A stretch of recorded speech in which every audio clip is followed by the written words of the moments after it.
Ramai orang beli rumah tapi tak faham apa itu MRTA dan MRTT. Lagi teruk, ada yang ingat dua-dua ni wajib.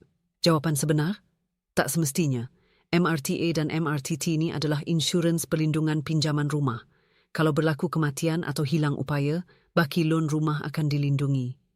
MRTA, sekali bayar, ikut tempoh lon, pampasan terus kepada bank. MRTT, bayar bulanan atau tahunan, lebih fleksibel, pampasan kepada waris. So, wajib ke?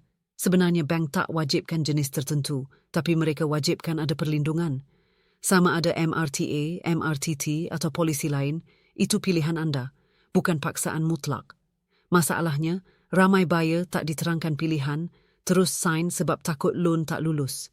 Sedangkan kalau faham betul, anda boleh jimat ribuan ringgit.